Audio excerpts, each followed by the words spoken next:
Crime कहानी। किसान शंकरलाल ने अपने परिवार की हत्या कर दी और इसके बाद आत्महत्या कर लिया।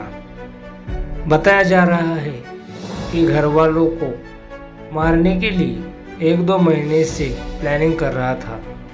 गूगल पर सर्च किया कि परिवार को मारने पर स्वर्ग मिलेगा या नरक में जाएगा। आज क्राइम की कहानी,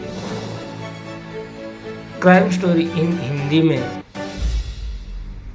एक अजीब मर्डर स्टोरी बताने जा रहे हैं, जहां एक सनकी आदमी ने अपने घर के सभी लोगों को मारने के लिए गूगल पर कुछ सर्च किया, कई क्राइम सीरीज देखी, फिर दे दी ऐसी खौफनाक मौत जिसे जानकर आप भी दहल उठेंगे। Murder mystery. यह कहानी है जोधपुर के रहने वाले किसान शंकरलाल की, जिसने 3 नवंबर को अपने माँ बाप और 2 बेटों का मर्डर करने के बाद खुदकुशी कर ली। शंकरलाल सितंबर से ही प्लानिंग कर रहा था कि परिवार को कैसे मारना है। पुलिस ने शंकरलाल के मोबाइल की हिस्ट्री खंगाली तो उनके होश उड़ गए। हत्या और उसके तरीकों के अलावा कई ऐसी तलाशी भी की गई जिसे देखकर पुलिस हैरान रह गई। शंकरलाल को अफीम का नशा ज्यादा होने लगा था। पत्नी से भी अनबन चल रही थी, क्योंकि वह बार बार बीच बचाव करती थी। उसने कहा था कि वह अलग रहना चाहती है। अफीम के नशे की इस सनक के चलते उसने सितंबर से ही हत्या की योजना बनाना शुरू कर दिया था। उसने क्राइम पेट्रोल और सावधान इंडिया के क्राइम सीरीज देखना शुरू किया। सितंबर अक्टूबर में गूगल पर मर्डर की प्लानिंग, नींद की गोलियां और जहर को लेकर भी कई बार सर्च किया। इसके बाद 3 नवंबर गुरुवार को माँ बाप और अपने 2 बेटों को मौत के घाट उतार दिया। परिवार को मारने का पूरा प्लान शंकर ने बना लिया था कि कैसे नींद की गोलियां देनी है और कब जहर देना है। प्लान करते वक्त शंकर ने सर्च किया था कि सबसे अच्छी नींद की टैबलेट कौन सी है। इसके बाद इंटरनेट पर जानकारी जुटाई कि सबसे बेस्ट जहर कौन सा होगा। सन की युवक का खूनी खेल। क्राइम की कहानी। शंकर ने 14 सितंबर से क्राइम सीरीज देखना शुरू कर दिया था। पहले तो आरोपी ने क्राइम पेट्रोल के खुद सीरीज देखी। इसके बाद उसने प्लान बनाना शुरू कर दिया। दिन के शुरू होते ही खेत में जाकर वह ये सीरीज देखना शुरू करता था।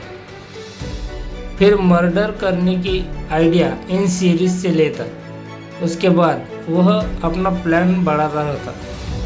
पानी की टैंक में जहर मिलाना और नींद की गोली देना इसी प्लान का हिस्सा था। पत्नी को इस वजह से नहीं मारना चाहता था। कई दिनों से शंकर और उसकी पत्नी के बीच अनबन चल रही थी, पर फिर भी वह अपनी की हत्या नहीं करना चाहता था। उसे ये तो पता था कि पत्नी को नहीं मारना है और घर में बाकी लोगों को मारने के बाद खुद की जान भी ले लेनी है। अब उसे इस बात की चिंता थी कि उसे मारने के बाद पत्नी अपना गुजारा कैसे करेगी, जिसके लिए वह पति के मौत के बाद विधवाओं के लिए चलने वाली योजनाओं की भी जानकारी जुटाने लगा था। इसके साथ ही सर्च किया था कि परिवार की मौत के बाद सरकार क्या आर्थिक सहायता देती है। उसके मरने के बाद पत्नी को विधवा पेंशन योजना के तहत कितने रुपए मिलेंगे। मर्डर के 2-3 दिन पहले से देने लगा था नींद की गोलियां। क्राइम कहानी इन हिंदी। आरोपी शंकर ने घर के सभी लोगों की नींद की गोलियां दी थी। शंकर ने घर वालों से कहा था कि खेत में काम करके सब बहुत थक जाते हैं, ये गोलियां खाने से उनकी ताकत और बढ़ेगी। बताया जा रहा है कि शंकर ने घर में बने टैंक में भी जहर मिला दिया था ताकि वह खुद भी बच नहीं पाए। पहले पिता को उतारा मौत के घाट। शंकरलाल 38 ने 3 नवंबर की शाम पहले अपने पिता सोनाराम 65 साल पर कुल्हाड़ी से हमला कर घायल कर दिया और भाग गया। सोनाराम को घायल देख कुछ लोगों ने उन्हें अस्पताल पहुंचाया, जहां देर रात इलाज के दौरान उनकी मौत हो गई। शंकर ने घर में बाकी परिजन के खाने में नींद की गोलियां मिला दी। सभी बेहोश हो गए तो सबसे पहले अपनी मां चंपा 55 साल को घर में बने पानी की टंकी में फेंक दिया था। उसका बेटा लक्ष्मण 14 साल भी वही सो रहा था, उसे भी टंकी में फेंक दिया। शंकर का छोटा बेटा दिनेश अपनी मां के पास सो रहा था। सुबह करीब 5 बजे उसे भी टंकी में फेंक दिया था। उसके बाद खुद मामा के यहाँ बनी टंकी में कूद गया।